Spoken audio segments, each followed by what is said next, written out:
ధర్మాదర్థ ప్రభవతే ధర్మాత్ ప్రభవతే సుఖం ధర్మేణ లభతే సర్వం ధర్మసారమిదం జగత్. ధర్మము నుండి సంపద, ధర్మము నుండి సుఖము, ధర్మము చేత సర్వము లభించును. ఈ జగత్తు ధర్మము యొక్క పరిణామం. ప్రజలే ధర్మ ప్రభువులైన ప్రజాస్వామ్యంలో వారే ధర్మ శాసన కర్తలు. ఇది శిలా శాసనం.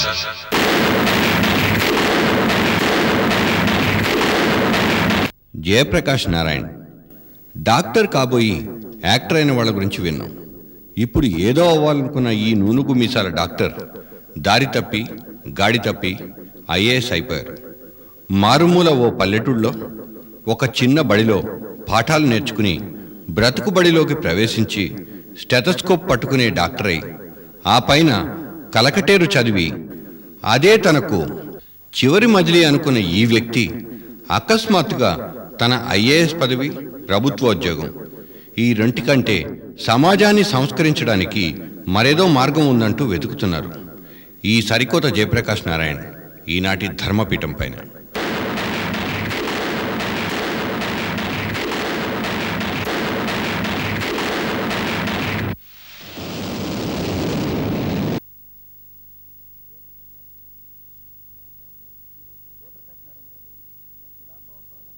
జయప్రకాష్ నారాయణ గారు, విలాసవంతమైన బ్యూరోక్రాట్ వ్యవస్థను వదిలిపెట్టి ప్రజా జీవితంలోకి రావాలని మీరు ఎందుకు అనుకున్నారు? మనమంతా కూడా ఈ ప్రజాజీవనంలో భాగస్వాములని నా నమ్మకం. నేను శిక్షణ రీత్యా వైద్యుడిని, ప్రస్తుతం వృత్తిరీత్యా ప్రభుత్వ ఉద్యోగిని, ప్రవృత్తి రీత్యా ప్రజాస్వామ్యవాదిని.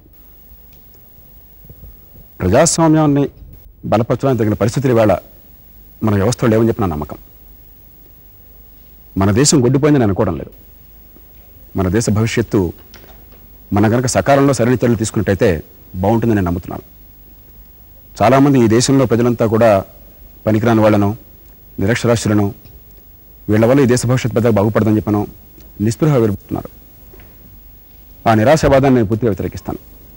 అయితే ఎవరో కొంతమంది వల్ల, కొన్ని వర్గాల వల్ల ఈ దేశం చెడిపోవడం కారణం కాదు. వేళ వ్యవస్థలో ఉన్న మౌలికమైనటువంటి లోపాల వల్ల మంచిని పెంచలేకపోతున్నాం, చెడు నిరోధించలేకపోతున్నాం. దానికి రాజ్యాంగపరంగాను చట్టపరంగాను కొన్ని మార్పులు కావాలని చెప్పి నా విశ్వాసం. అందుకోసం ఆలోచన పనులతో ప్రయత్నం చేయాలని చెప్పి నేను అనుకుంటున్నాను. దశాబ్ద కాలం పైగా మీరు దాదాపు ప్రభుత్వ సర్వీస్లో ఐఏఎస్ అధికారిగా పనిచేశారు. ఈ కాలంలో మీకు వ్యవస్థలో లోపాలు కనిపించలేదా? ఆ లోపాలను సరిదిద్దేందుకు మీరు ఏమైనా ప్రయత్నం చేశారా? 16 సంవత్సరాల కాలం దాదాపు పనిచేశాను నేను. ప్రతి మనిషి జీవన పర్యంతం నేర్చుకుంటూనే ఉంటాడు. బహుశా చాలా సంవత్సరాల క్రితమే నాకు వ్యవస్థలో మౌలికమైన లోపాలు ఉన్న సంగతి స్పష్టంగా బోధపడింది. అయితే ఆ నేర్చుకోవడం అని చెప్పన్నది ఒక పూర్ణ స్వరూపం రావడానికి సమయం పడుతుంది. రెండోది, మనమంతా కూడా ఒక విచిత్రమైనటువంటి సమాజంలో ఉన్నవాళ్ళం. ఈ మధ్యతరగతి మనస్తత్వం వల్ల మన మనసులో ఉన్న భూతాల ముందు మనం జయించాలి. ఎన్నో భయాలు ఉంటాయి. మనం ఏమన్నా ప్రయత్నం చేసినట్టయితే ఇది నిజంగా వాస్తవాన్ని చూస్తున్నామా, లేకపోతే వేరే మోసాలు వేస్తున్నామా, లేకపోతే ఒకవేళ మనం ఏమైనా చేదలుచుకున్నట్టయితే అందరూ అపహాస్యం చేస్తారేమో, లేకపోతే భవిష్యత్తులో ఏమన్నా ఏమి సాధించలేకుండా పోతామేమో, ఉన్నది కాస్త ఊడిపోతుందేమో అన్నటువంటి భయాలు ప్రతి ఒక్కరిని తొలిచివేస్తాయి. ఇప్పుడు ఒక వంక ఈ పూర్ణంగా ఈ వ్యవస్థను అర్థం చేసుకోవడానికి ప్రయత్నం చేయడం, మరో వంక మనసులో ఉంటున్న భయాలని జయించడానికి ప్రయత్నం చేయడం, ఈ రెంటికి చాలామందిలాగా నేను కూడా కాలాన్ని వెచ్చించాను. వృద్ధానికి ఒక సమయం అంటే వస్తుంది ఒక మనిషి జీవితంలో. ఆ భయాన్ని జయించిన తర్వాత ఇది మంచి పని, ఈ దేశానికి పనికొచ్చే పని, దానికి ఎంతో కొంత దోహదం కాగలం అన్న నమ్మకం వచ్చిన తర్వాత ఆ ప్రయత్నం చేయాల్సిన అవసరం ఉందని నేను భావిస్తున్నాను. అది నా ఒక్కొక్కడికే పరిమితం కాదు, ఈ దేశంలో లక్షలాది మందికి ఈ తపన ఉన్నది. ఈ తపన నిరాశగా మారకుండా ఆశావాదం వైపు, ఈ దేశ భవిష్యత్తు సుగమంగా ఉంటుందని చెప్పిన నమ్మకం వైపు మళ్లించడం అని చెప్పన్నది ప్రధాన లక్ష్యంగా నేను భావిస్తున్నాను. ఈ 16 సంవత్సరాల కాలంలో మీరు కావాల్సిన ఆస్తులు సమకూర్చుకొని ఇప్పుడు ప్రజాసేవ పేరిట జనం దగ్గరకు వస్తున్నా, ఎవరైనా ఆరోపణ చేస్తే లేదా ఎవరైనా విమర్శిస్తే దాని మీద మీరు ఎలా ఫీల్ అవుతారు? వ్యక్తిగతమైన విషయాల మీద వెళ్ళడం మనకు అనవసరం. రెండవది, నేను ఇప్పుడు ఈవేళ వ్యక్తిగతంగా జనం దగ్గరికి వెళ్ళాలని అనుకోవడం లేదు. నేనేమనుకుంటున్నానంటే, మనలో కొంతమందికి వివిధ కారణాల వల్ల, అదృష్టం వల్ల కావచ్చు, అవకాశం వల్ల కావచ్చు, మిగిలిన వాళ్ళకంటే కొంచెం వాళ్ళ భుజాల మీద ఉంచడం వల్ల కావచ్చు, వాళ్ళకంటే పొడుగ్గా మనం కనిపిస్తాం, నిజంగా పొడుగల వాళ్ళం కాదు. అందువల్ల కొంచెం ఎక్కువ చూడగలగచ్చు. ఆ చూసే అవకాశం మిగిలిన వాళ్ళకి లేకపోవచ్చు. మిగిలిన వాళ్ళు చూడలేదు, మనం చూసినప్పుడు ఆ చూసింది చెప్పవలసినటువంటి బాధ్యత మన మీద ఉన్నది. ఆరుద్ర గారు కొన్న పదాల్లో ఒకసారి అన్నాడు, నిజము తెలిసిన వాడు నిజము చెప్పని నాడు ప్రజకు జరుగును కీడు అని చెప్పని. నా ప్రయత్నం, నాలాంటి వాళ్ళు చేయవలసిన చేసే ప్రయత్నం ఎవరికి వ్యతిరేకం కాదు. ఫలానా వాళ్ళు దుర్మార్గులు, ఫలానా వాళ్ళు చెడ్డవాళ్ళని చెప్పి అనుకోవడం లేదు. భారతీయులు మిగతా వాళ్ళకంటే తీసిపోయిన వాళ్ళు కాదు. మిగిలిన అన్ని దేశాలతో పాటు మన దేశం కూడా చాలా చక్కటి ప్రజాస్వామ్యాన్ని, శాంతి సౌఖ్యాన్ని, ఆర్థికంగా అభివృద్ధిని అందించగలిగే శక్తి మనకున్నది అంతర్గతంగా. ఇప్పుడు ఈవేళ భారతీయులే మనకి ప్రవాస భారతీయులను తీసుకోండి. అమెరికాలో అంత సంపన్నమైన దేశంలో, తెల్లవాళ్ళు అత్యధిక సంఖ్యాకులు ఉన్నటువంటి దేశంలో మనందరి సమాచారం ప్రకారం భారతీయులు ఈవేళ అందరికంటే సంపన్నంగా ఉన్నారు. అది చాలా అపూర్వమైన విషయం. అంటే మన పరిస్థితులు మార్చినట్లయితే ఈ దేశంలో ప్రజలు కూడా చాలా అద్భుతమైన ఫలితాలను సాధించగలరు. ప్రస్తుతం సాధించలేకపోతున్నారు, వాళ్ళు సాధించవలసిన దాంతో పోల్చినట్లయితే. దానికోసం ఎక్కడైనా సరే ప్రయత్నం చేయవలసిన అవసరం ఉంది. నేను ఒక వైద్యుడిగా ప్రపంచంలోకి వచ్చాను. మరి వైద్య వృత్తిని చేపట్టినట్టయితే బహుశా అన్నిటికంటే ఎక్కువగా సంపద విషయంలో ఏ రకంగా ఇబ్బంది లేదు. ఆ మాత్రం నేను ఢోకా లేకుండా చెప్పగలను. అంచేత సంపద ప్రతి ఒక్కరికి అవసరమే. సంపద అవసరం లేకుండా బతకలేం మనం. కుటుంబం అవసరం, భార్యాబిడ్డలు అవసరం, మరి వాళ్ళని చూసుకోవాలి. ఇంటగలనాడు బ్రతకగలలేడు. అయితే సంపద కోసం అని చెప్పను, లేకపోతే సంపాదించావని అనుకుంటే ప్రభుత్వ ఉద్యోగంలో జీతభత్యాలంతా మీకు తెలియని అనుకుంటున్నాను. ఏదో ఒక పాటలో ఉంది, జీతం కంటే గీతం ఎక్కువ తెలుసుకోమని చెప్పాను. గీతం మట్టుకు చాలామందికి లేదు. ఇంకా కొంతమంది ఐఏఎస్ అధికారులు కోట్లకు పడగలు ఎలా ఎత్తుతున్నారండి జయప్రకాష్ నారాయణ గారు? ఎవరో కొంతమంది నిందిస్తే మన ప్రయోజనం లేదండి. మనకి సంస్కృతంలో న్యాయం ఉంది, కమ్మడ భోజన న్యాయం అని చెప్పని. అపరిశుద్ధమైనటువంటి గొంగళ్ళలో మనం భోజనం చేస్తూ అన్నంలో వెంట్రుకలను వాపోయినట్టయితే మనకి ఏం ఫలితాలు మంచి రావు. ఈవేళ మనకి ఎలా ఉందంటే అధికార వ్యవస్థలో ఒక ఐఏఎస్నో ఇంకోళ్ళనో అంటూ అన్యాయం. ప్రభుత్వోద్యోగ వ్యవస్థ ఎలా ఉందంటే ఈ దేశంలో 30-35 ఏళ్ల పాటు ఒక వ్యక్తి ఎంత దుర్మార్గుడైనప్పటికీ, ఎంత అవినీతిపరుడైనప్పటికీ, ఎంత అసమర్థమైనప్పటికీ అతన్ని ఉద్యోగం నుంచి తీయడం దాదాపు అసాధ్యం. చట్టంలో ఏదో నామమాత్రంగా తీసేయడానికి అవకాశం ఉన్నప్పటికీ వాస్తవాన్ని పరిశీలిస్తే దాదాపు అసాధ్యం. ఈ రాష్ట్రాన్ని చూడండి, దాదాపు 10 లక్షల పైచలకు ఉద్యోగులు ఉన్నారు. గత 40 సంవత్సరాలుగా బహుశా 1000 మందిని కూడా మనం తీసేసి ఉన్నాం. అలాగే దేశ మొత్తంలో కూడా అంతే. దేశం మొత్తంలో సుమారుగా ఈవేళ 1,80,00,000 మంది ప్రభుత్వ ఉద్యోగులు, ప్రభుత్వ సంస్థల ఉద్యోగులు ఉన్నారు. చాలా కొద్ది మందికి, చాలా అపురూపంగా మాత్రమే మనం వాళ్ళకి శిక్ష ఇవ్వగలుగుతున్నాం. అంటే మంచి చేస్తే అతడికి సరైనటువంటి ఫలితం ఉంటుందన్న నమ్మకం అనేది ఈ దేశంలో. చెడు చేసినట్లయితే తగిన శిక్ష ఉంటుందన్న నమ్మకం కూడా లేదు. అది లేనప్పుడు వీళ్ళు వాళ్ళని అక్కర్లే. సమాజంలో ఏ సమాజం అయినప్పటికీ కూడా ఇలాంటి వ్యవస్థ మీరు కల్పించండి, నిస్సందేహంగా అధిక సంఖ్యాకులు చెడువైపే మొగ్గుతారు. ప్రతి మనిషి కూడా తన సుఖం, తన లబ్ధి చూడకూడదు అని చెప్పన్నది మానవ నైజం. అది ఏ దేశంలో వాడికైనా అదంటే సహజం. ఈ దేశంలో అది చూసుకుంటున్నప్పుడు ఇతర వాళ్ళకి నష్టం కలిగించినప్పుడు కూడా, సమాజానికి నష్టం కలిగించినప్పుడు కూడా అతను నిరోధించలేకపోతున్నాం. అది ప్రధాన కారణం. అంచేత ఏదో వీళ్ళ మీద వాళ్ళ మీద మన ద్వేషాన్ని, వైమనస్యాన్ని పెంచుకుంటే లాభం లేదు. మనకు కావాల్సింది వీళ్ళందరి నుంచి మంచిని సాధించినట్లు అని చెప్పారు. జయప్రకాష్ గారు, మీరు సమాజ ఉద్ధరణకు నేను ఉద్యోగం నుంచి వైదొలుగుతున్నానని అంటున్నారు. సమాజ ఉద్ధరణకు మీరు రాజకీయ పార్టీ ఏదైనా స్థాపిస్తారా, లేకపోతే రాజకీయ పార్టీలు అయినా విలీనమై మీరు పోరాటం సాగిస్తారా? ఎలా చేస్తారు మీ ఉద్యమాలు? నా దృష్టిలో ఈవేళ మనకి చాలా రాజకీయ పక్షాలు ఉన్నాయండి. ఈ దేశంలో కానీ వివిధ ప్రాంతాల్లో కానీ కొత్త రాజకీయ పక్షాల అవసరం నాకు పెద్ద కనిపించడం లేదు. అలాగే సమర్థమైన రాజకీయవేత్తలు ఉన్నారు. కొత్తగా మరికొందరు చేరడం వల్ల వచ్చే ఫలితం నాకేం కనిపించడం లేదు. నా దృష్టికి కనిపించింది ఏమిటంటే ఈవేళ నిజాయితీతో మనుగడ సాధించడం ప్రజాజీవనంలో దాదాపు అసాధ్యంగా ఈ దేశంలో కనిపిస్తున్నది. రాజకీయాల గురించి ఎవరనుకున్నప్పుడు కూడా వాళ్ళు ఏమనుకుంటున్నాం, రాజకీయాల చాచా అదేమిటని చెప్పని. అంటే రాజకీయాలు చాలా అధ్వాన్నంగా ఉన్నాయి, మంచి మనుషులకు స్థానం లేదన్న భావన కలుగుతోంది. అది చాలా దురదృష్టం. నిజమైన రాజకీయం అన్నది ప్రజల సుఖ సంతోషాన్ని పెంపొందింపజేసేది. అంతకంటే పవిత్రమైన కార్యక్రమం ఇంకోటి లేదు. అది చెడిపోవడానికి కారణం ఈవేళ దుర్మార్గులైనటువంటి వాళ్ళు రాజకీయాల్లోకి వెళ్ళడం కాదు, దుర్మార్గులైన వాళ్ళు రాజకీయాల్లో ఉండడం కాదు. చాలామంది మంచి వాళ్ళు రాజకీయాల్లో ఉన్నారు ఈవేళ. అయితే నిజాయితీ, మనుగడ రెండు కూడా కలిసి సహజీవనం చేయడం అసాధ్యం అని చెప్పని మనకి రుజువు అవుతోంది ఈ దేశంలో ఉన్న కొద్దికి. దాన్ని మార్చాల్సిన అవసరం ఉంది. ఇది మార్చకపోతే ఏమవుతుందంటే ఈ దేశంలో నా దృష్టిలో 3 భయంకరమైన ప్రమాదాలు మన ముందు పొంచున్నాయి. మొట్టమొదటిది అరాచకత్వం. మీరు దేశంలో గత 15 సంవత్సరాలుగా చూడండి, ఏ ప్రాంతంలో చూసినప్పటికీ హింస పెరిగిపోతుంది. దానికి కారణాలు అక్కడ ప్రాంతీయ పరిస్థితులను బట్టి వివిధ కారణాలు అనిపించవచ్చు. కానీ మొత్తం మీద హింస మాత్రం పెరుగుతుంది, మోతాదు పెరుగుతుంది. అంటే ప్రజల్లో ప్రభుత్వాల పట్ల, రాజకీయాల పట్ల విశ్వాసం సన్నగిల్లిపోవడం వల్ల చాలా సులభంగా హింసకు గురవుతున్నారు. రెండో ప్రమాదం ఏముందంటే, మనలాంటి వాళ్ళు, ఈ మధ్యతరగతి వాళ్ళు, ఈ చొక్కాలు, ఈ లాగులు వేసుకున్న వాళ్ళంతా కూడా ఏమనుకుంటున్నారంటే, ఇలాంటి దేశంలో ఈ ప్రజాస్వామ్యం బతకదు, ఈ ప్రజాస్వామ్యం వల్ల మనం ఏమీ లాభం లేదు, మనం డబ్బు సంపాదించాలి బాగాను, ధర్మంగాను, జాగ్రత్త వ్యాపారాలు చేసుకోవాలి, లేకపోతే ఉద్యోగాలు చేసుకోవాలి, జీవితంలో భవిష్యత్తుకు ఠికానా ఉండాలి, తర్వాత శాంతి భద్రతలు బాగా ఉండాలి, ఇవన్నీ ఉండాలంటే ప్రజాస్వామ్యం లాభం లేదు, నియంత్రితమే మనకు మార్గం. చాలామంది పెద్దలు కూడా అనుకుంటున్నారు ఈ మధ్య. ఇది నిరాశని, నిస్పృహను ప్రతిబింబిస్తుంది కానీ వాస్తవాన్ని ప్రతిబింబించదు. ఈ దేశంలో ప్రజాస్వామ్యం మినహా మరో గత్యంతరం మాత్రం లేదు. ఎందువల్లంటే నియంతృత్వం ద్వారా మనం ఈ దేశంలో మంచి ఫలితాలు సాధించడం అనేది కల్లా. మంచివాడు నియంతగా ఉంటాడని మనం ఆశిస్తున్నాం, అది అజ్ఞానం తప్ప మరొకటి కాదు. ఒకవేళ అలాంటి వాడు నియంతగా వచ్చినా కూడా వాడు మంచిగానే ఉంటాడనుకుంటున్నాం. అది కూడా మరి చరిత్రను చూసినట్టయితే అవాస్తవం రుజువు అవుతుంది. పోనీ అలా కాకపోయినా ఇంత పెద్ద దేశంలో 93 కోట్ల మంది జనాభా, ఇన్ని భాషలు, ఇన్ని సంస్థలు మేళించిన దేశంలో ఈ నియంత అనేవాడు ఈ దేశం మొత్తాన్ని మంచి మార్గంలో తీసుకెళ్ళాలని అనుకుంటున్నాం. అది చాలా పొరపాటు. అన్నింటినీ మించి ఇన్ని సంవత్సరాలుగా ఈ దేశంలో 60-70% ప్రజలకి మనకు కొంత హుందాతనాన్ని ఇచ్చింది ఏమిటంటే ప్రజాస్వామ్యం, స్వేచ్ఛ అన్నది. కొన్నేళ్లకు ఒకసారైనా సరే కనీసం ఓటు వేస్తున్నాం. నా ఓటు ప్రతి ఒక్కడి ఓటుతో సమానం, ఒకళ్ళు ఎక్కువ ఒకళ్ళు తక్కువ కాదు. కనీసం ఆనాడైనా సరే జనతా జనార్దన్ అని చెప్పని ఈ ఓటర్ మహాశయుడే దేవుడు అని చెప్పి ప్రజలు, ఈ నాయకులు అంటున్నారు. ఆ హుందాతనాన్ని కూడా తీసేస్తానని చెప్పంటే ఈ పౌరుడు అంత తేలిగ్గా ఊరుకోడు. ఈ దేశంలో హింస మరింత ప్రజ్వలిస్తుంది. మూడో ప్రమాదం ఏంటంటే నా దృష్టిలో దేశం విచ్ఛిన్నమయ్యే ప్రమాదం ఉన్నది.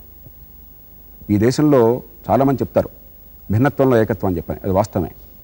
అయినప్పటికీ ఏకత్వాన్ని మనం కొంచెం ఎక్కువ అంచనా వేస్తాం అనిపిస్తున్నాం ఒకప్పుడు చూసినట్టయితే. మంచి పరిపాలన లేనట్లయితే ఆ దేశం విచ్ఛిన్నవడం చాలా సులభం. 1857లో ఈ దేశంలో హిందువులు, ముస్లింలు, డబ్బున్న వాళ్ళు, లేని వాళ్ళు, అన్ని వర్గాల వాళ్ళు కలిసి ఒక ముస్లిం మహారాజుని, ఒక చక్రవర్తిని, బహదూర్ షా జఫర్ని ఆ సింహాసనం కూర్చోబెట్టడం కోసం చెప్పి యుద్ధం చేశారు బ్రిటిష్ వారితో. వేలాది మంది ప్రాణాలు కోల్పోయినారు. అదే భారతదేశంలో 90 సంవత్సరాల తర్వాత ఈ మతం పేరిట మారణహోమం జరిగి ఈ దేశం రెండుగా ముక్కలేదు. కాబట్టి మంచి పరిపాలన లేనప్పుడు దేశం చాలా సులభంగా ముక్కలయ్యే ప్రమాదం ఉన్నది. ఈ 3 ప్రమాదాల నుంచి దేశాన్ని రక్షించాలంటే అరాచకత్వం, నియంతృత్వ ధోరణులు, దేశ విచ్ఛిన్నం రక్షించాలంటే నా దృష్టిలో ఈ దేశంలో చాలా పెద్ద సంస్కరణ ఉద్యమం చేపట్టాలి. ఒక పెద్ద సంస్కరణ కావాలి.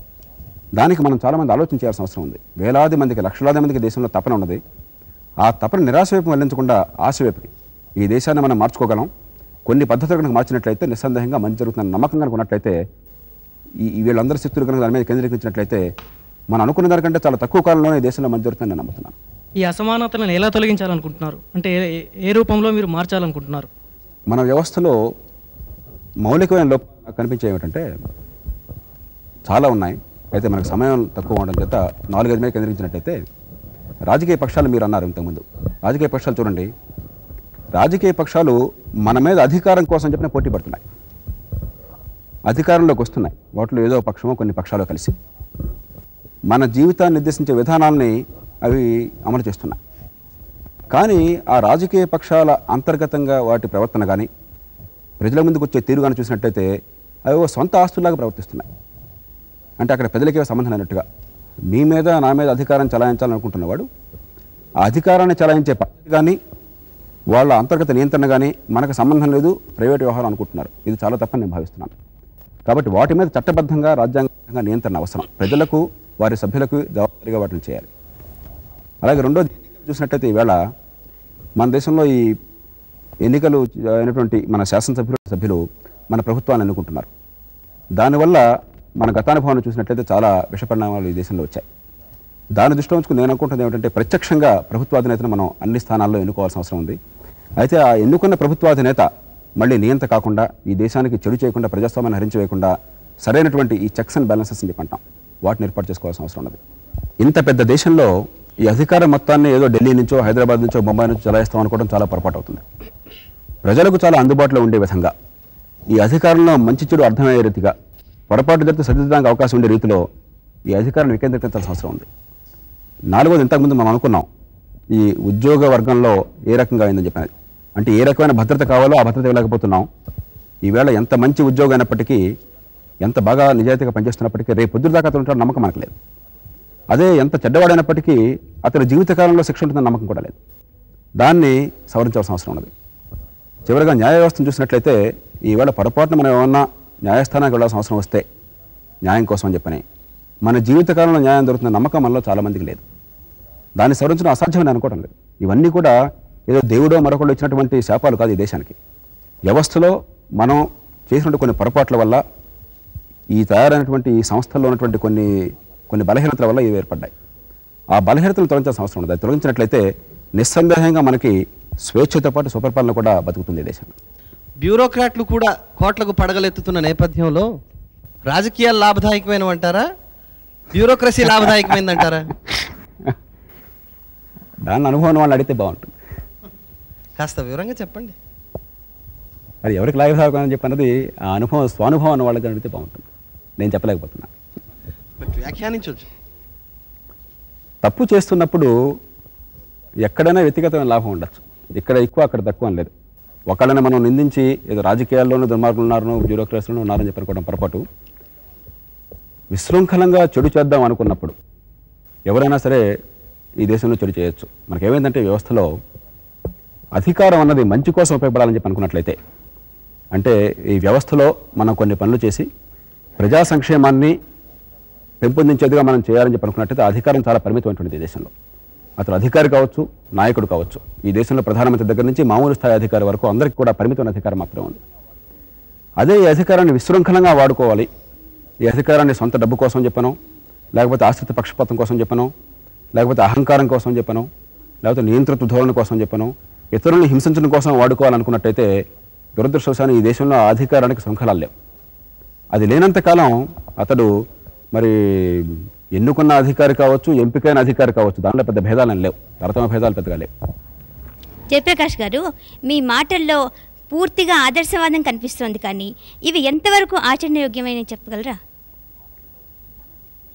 అంటే ఇందాక మీరు సమస్యలకి కొన్ని పరిష్కారాలు సూచించారు చూడండి. నా దృష్టిలో ఆదర్శాన్ని అనుభవంతో జోడించడం అసాధ్యం కాదు. ఎందుకంటే ప్రపంచంలో చాలా దేశాల్లో చాలా వ్యవస్థల్లో సత్వరం న్యాయం అందించే పరిస్థితి ఉన్నది. ఒక 6 నెలల్లోనో సంవత్సరంలో న్యాయం అందించడం అసాధ్యమని అనుకోవట్లేదు, అందరినీ ఆదర్శమని అనుకోవడం లేదు. అలాగే ఒక పనికిరాని ఉద్యోగం, అవినీతి పడిన ఉద్యోగం ఉన్నట్లయితే అతన్ని తీసివేసి మంచి ఉద్యోగికి భద్రత కల్పించాలని చెప్పంటూ అంత అసాధ్యంగా ఆదర్శంగా నాకు అనిపించట్లేదు. ఇవన్నీ కూడా చాలా మామూలు విషయాలుగా నాకు అనిపిస్తున్నాయి. అట్లాగే మరి రాజకీయ పార్టీలు, మనల్ని శాసించదలుకున్న రాజకీయ పార్టీలు మనకు జవాబుదారీగా ఉండాలనుకోవటం, దానిలో ఆదర్శంతో పాటు చాలా అనుభవం, ఆలోచన కూడా ఉందని నేను అనుకుంటున్నాను. అనుభవం, ఆలోచన వరకు కరెక్టేనండి.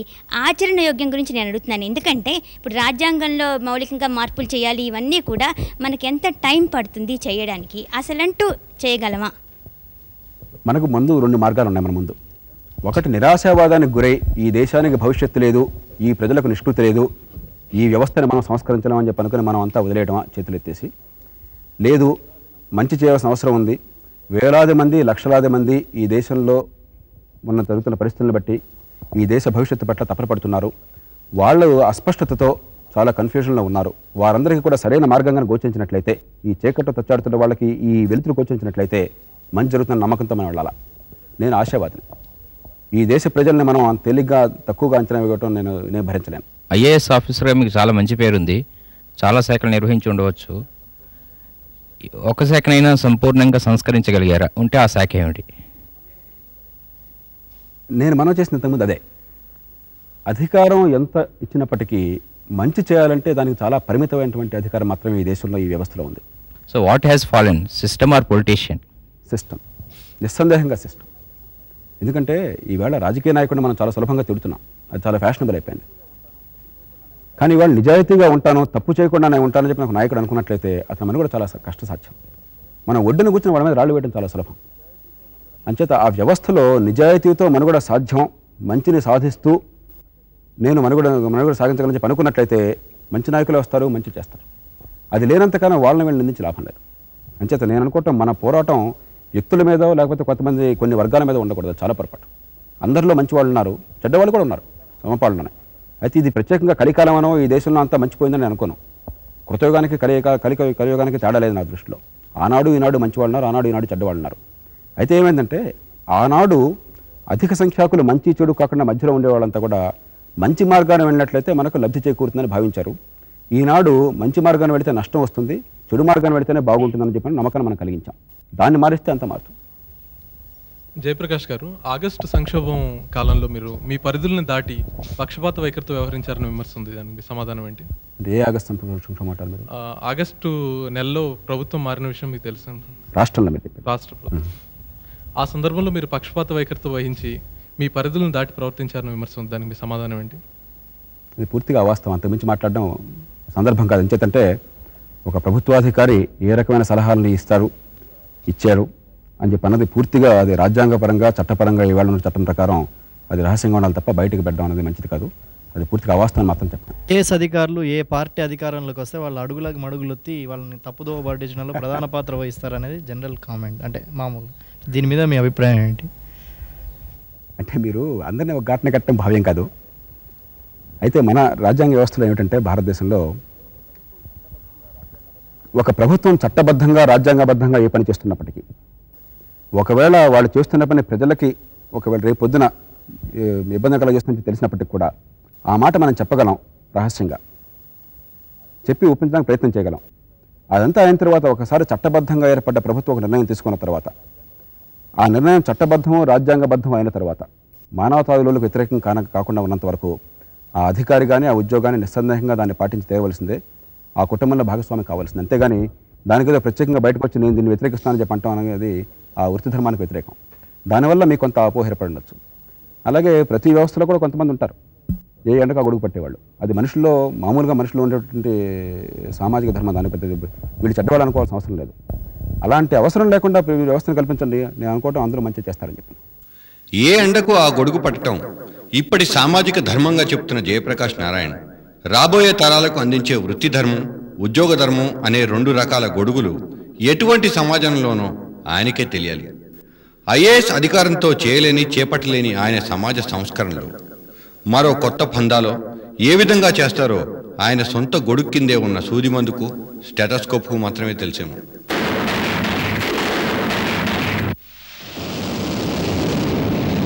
ధర్మాదర్థ ప్రభవతే ధర్మాత్ ప్రభవతే సుఖం ధర్మేణ లభతే సర్వం ధర్మసారమిదం జగత్.